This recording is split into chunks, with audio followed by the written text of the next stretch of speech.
Hello aspirant. I hope आप सबकी study बहुत अच्छी चल रही होगी। अब नीट के एग्जाम में बस कुछ ही दिन नहीं यार, बोल सकते हैं कि बस बहुत कम, last time the end game बचा हुआ है। तो अब बहुत सारे बच्चों के माइंड में ये सारा बहुत सारा डाउट होगा कि हम क्या पढ़े, क्या ना पढ़े, कैसे हम सिलेबस को कंप्लीट करें। जब मैं प्रिपरेशन कर रही थी ना, तो मेरे को 400 तक मार्क्स आ रहे थे।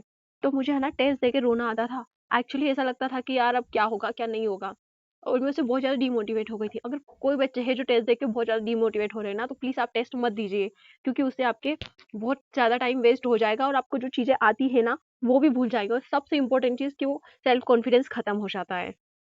आज की वीडियो में हम बात करेंगे कि हमको कैसे पढ़ना है। सबसे पहले हमको 3 सब्जेक्ट है हमारे 3, तो तीनों को बैलेंस वे में रख के चलना है।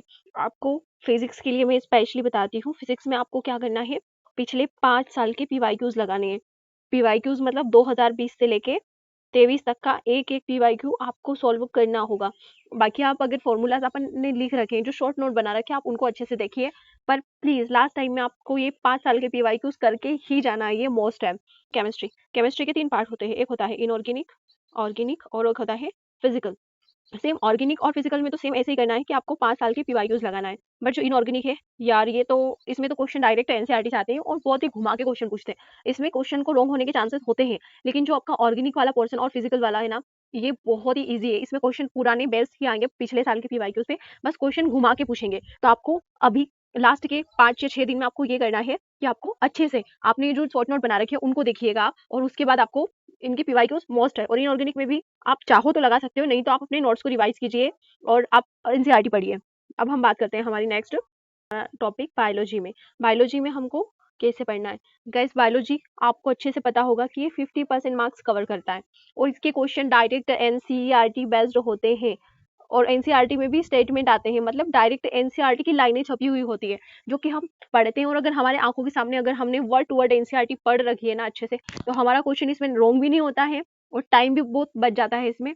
मेरे को सारे स्टूडेंट को बायो बहुत फेवरेट होती है, लेकिन लास्ट के टाइम पे आपको बायो को ऐसे नहीं छोड़ना है कि बहुत सारे बच्चे सोचते हैं कि हाँ मैंने बायो अच्छे से कर रखी है, मैं बायो नहीं पढ़ूंगा तो हो जाएगा। नहीं गाइस, अगर आप नहीं पढ़ोगे तो बायो में टाइम लगेगा। आप क्वेश्चन को सोचोगे तो उसमें बहुत ज्यादा टाइम वेस्ट होगा। और आपने पढ़ रखी होगी, आपको इन सभी दिनों में लाइन टू लाइन को बायो को अच्छे से पढ़ना है।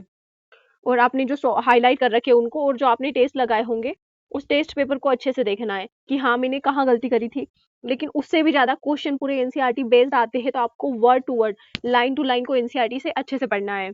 बायो भी सॉल्व है, बायो इतना टफ नहीं आता है, इसमें डायरेक्ट स्टेटमेंट बेस्ड क्वेश्चन रहते हैं। आप इन तीनों सब्जेक्ट को ऐसे कवर करोगे ना, तो ट्रस्ट मी आपका सिलेक्शन जरूर होगा। क्योंकि लास्ट में एंजाइटी और ये सारी चीजें होना आम बात है।